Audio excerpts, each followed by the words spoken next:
तो दोस्तों, मिट्टी से जुड़ा हूँ, मिट्टी पर ही गर्व है, क्योंकि सबसे बड़ी पहचान मेरी गामी है और ये मिट्टी ही है। Hello guys, welcome to my blog channel. आप देख रहे हैं लोकल ब्लॉग धौलपुर। तो आज मैं आपको दिखाने वाला हूँ अपने गांव का एक शानदार नज़ारा, अपने खेतों का। तो खेतों पे ही आया हुआ हूँ और जहाँ बाजरा की फसल हुई है, और बाजरा की फसल कैसे हुई है और कितनी बड़ी हुई है, वो सब मैं आज आपको इस ब्लॉग में पूरा दिखाने वाला हूँ। कहीं जाने की जरूरत नहीं है। जो भाई देखना चाहता है कि बाजरे की फसल कैसे होती है, कैसे तैयार होती है, तो वो इस ब्लॉग में बने रहें। तो रोम रोम भाइयों। हाय गाइस, कैसे हो? आशा करता हूँ आप भी एकदम स्वस्थ होंगे और मस्त होंगे, क्योंकि मैं भी स्वस्थ हूँ और मस्त हूँ। तो आज मैं दिखाने वाला हूँ आपको, अपने खेतों की सैर करा रहा हूँ। और क्योंकि मैं आज यहाँ आया हूँ तो आपको एक बहुत बड़ी चीज़ दिखाने वाला हूँ। सबसे पहले तो आपको ये बता देता हूँ कि जो हमारा कुआं है, यानी जब से हमारा जन्म हुआ है, तो साल में हमने 2-3 साल से इसको देखा है, ये बिल्कुल भरा हुआ है। लेकिन इससे पहले 10-15 साल तो हमने इसको में एक बूंद पानी नहीं देखी। और जब हम छोटे छोटे थे, जब इसमें से हमारा इंजन था, वो खुला पानी चलता था। उसके बाद इसमें समझो, इसमें बिल्कुल 60 साल के लिए पानी नहीं था, बिल्कुल पानी गायब हो गया था। जो बुजुर्ग हमारे दादाजी पापा जी कहते थे कि हमारे कुओं में पहले पानी ऊपर था, नदियाँ चलती रहती थीं, कभी सूखती भी नहीं थीं। तो वो दिन आपको बताऊंगा मैं, वो दिन अब है, क्योंकि हमारे कुआं में पानी लबालब है। देखिए क्या बात है।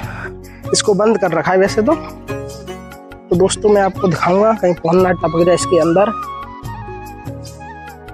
झूम करके देखिए, ये भरा हुआ है पानी, बहुत ही गजब है। पहले हमारा जो इंजन था इस पटिया पे रखा हुआ था, अभी हटा दिया गया है, क्योंकि अब कुएं कर नहीं रहा है काम दोस्तों, क्योंकि अब लाइट का आ गया है जमाना। तो अब ये समरसेबल है, अब इससे सिंचाई होती है खेतों के लिए। तो दोस्तों आप देख ही सकते हो, अभी बाजरा की फसल बो रखी है। इससे पहले मैंने ब्लॉग बनाया था, उसमें उस टाइम हम खेतों को बीज रहे थे। तो अभी जो निपज के ऐसे बड़े हो गए हैं दोस्तों, आप देख सकते हो चारों तरफ हरियाली है, जिनको बोलते हैं कुरप। बाजरा होने के बाद जो ऐसे खेती हो जाती है, तो कोई नरा पाता है, कोई नरा लेता है, नहीं नर पाती है खेती, तो ऐसे ट्रैक्टर के द्वारा कुरप कर सकते हैं, इसको कुरप बोलते हैं।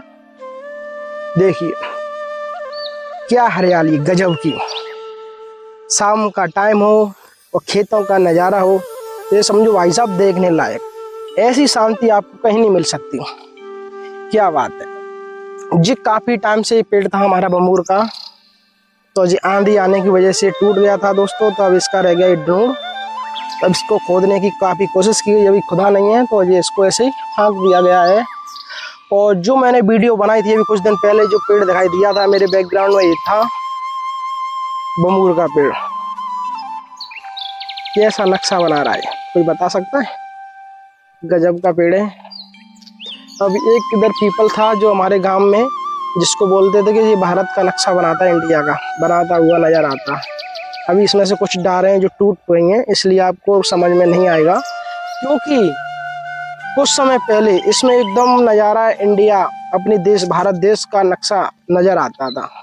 जिस किसी भाई ने देखा होगा पेड़, वो समझ जाएगा एकदम बिल्कुल था कि नहीं था। ये मत सोचना कि मैं झूठ दे रहा हूँ, झूठ तो नहीं दूंगा मैं, आपको पता होना चाहिए। बहुत मज़े की दार की बात है दोस्तों। खेतों का समय, खेतों पे घूमने का टाइम हर किसी को नहीं होता है, लेकिन जब शहर की एकदम भागदौड़ से परेशान हो जाओगे, तब थोड़ा चैन के लिए आप गांव में आओगे, और गांव में आके ये आनंद पाओगे। मज़ेदार बात है दोस्तों, आना चाहिए गांवों में भी, और देखना चाहिए अपनी पैतृक भूमि को, क्योंकि हम तो गांवों में ही रहते हैं, गांव में पले बड़े हैं। शहर में तो थोड़ा बहुत जाते हैं दोस्त, तुम्हें पता ही होगा, खर्चा पानी घर बैठे होता नहीं, तो जाना ही पड़ेगा नौकरी के लिए और किराए के मकान में रहने के लिए। तुम्हें पता होगा, घर पे तुम अपना आलीशान घर भी छोड़ के जाओगे, चाहे तुम कैसे भी हो, तो बाजार में जाके तुम्हें किराए के मकान में ही रहना पड़ेगा, क्योंकि तुम हर जगह मकान नहीं बना पाओगे, और प्राइवेट नौकरी के लिए तुम जगह जगह जाओगे। दोस्तों मैं बता दूं आपको, ये ब्लॉग आज बनाने का मेरा मेन मकसद यही था, क्योंकि यहाँ पे जो हमारी फसल है बाजरा की, वो बताने का मन था मेरा कि अभी स्टार्टिंग में कैसी है, कब जाके जी पकती है और कैसा फिर जब बाजरा बनता है। बहुत मेहनत होती है दोस्तों, काफ़ी मेहनत करने के बाद हम बाजरा की रोटी खा पाते हैं। आप सब लोग खा पाते हो जब इसका टेस्ट लेते हो, इसके लिए कड़ी मेहनत करनी पड़ती है। कड़ी मेहनत के बाद दोस्तों बाजरा की रोटी आती है और बारिश के पानी से जी फसल हो जाती है। आप देख सकते हो इधर नराई चल रही है खेतों में, इस तरह इसको नराया भी जाता है जब जाके फसल तैयार होती है। देखिए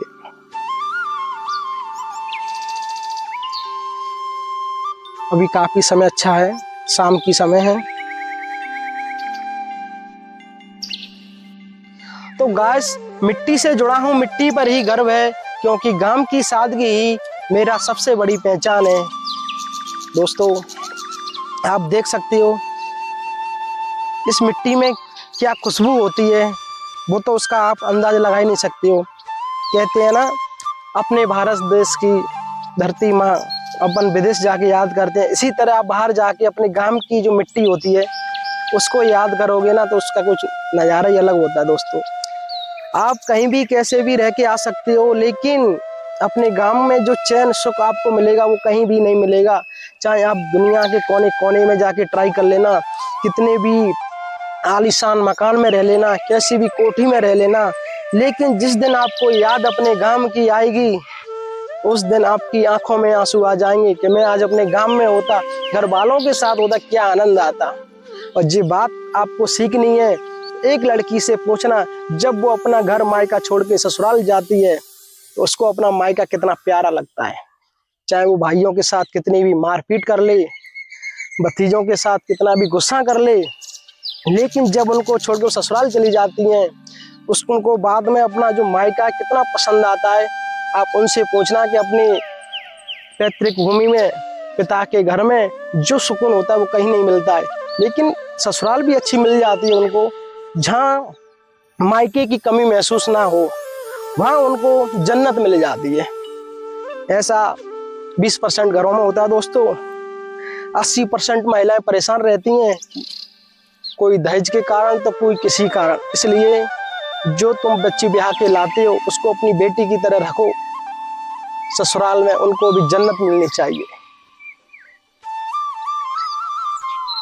ना महलों की चाह है, ना शहरों का शोर पसंद है, अपना तो दिल वहीं बसता है जहाँ खेत मेड़ और हर गांव का मोड़ खास है। दोस्तों अपनी तो सादगी वहीं अच्छी लगती है जहाँ अपनों के साथ खुशी मिलती है। खेतों की मेड़, मिट्टी की खुशबू और गांव की ठंडी हवा, यही है हमारी दौलत, यही है हमारे जीने की कला और यही है हमारी सबसे बड़ी दवा। Hello, thanks guys watching my blogs. अगर मेरा ब्लॉग पसंद आया हो तो वीडियो को लाइक करते जाना, और यहाँ तक आई गई हो तो ब्लॉग को सब्सक्राइब जरूर कर देना हमारे चैनल को, और वीडियो को लाइक किए बिना बिल्कुल भी मत जाना, और कमेंट तो करते ही जाना। बाय बाय, मिलते हैं एक और नए ब्लॉग में और एक और नई जगह के साथ। Thank you.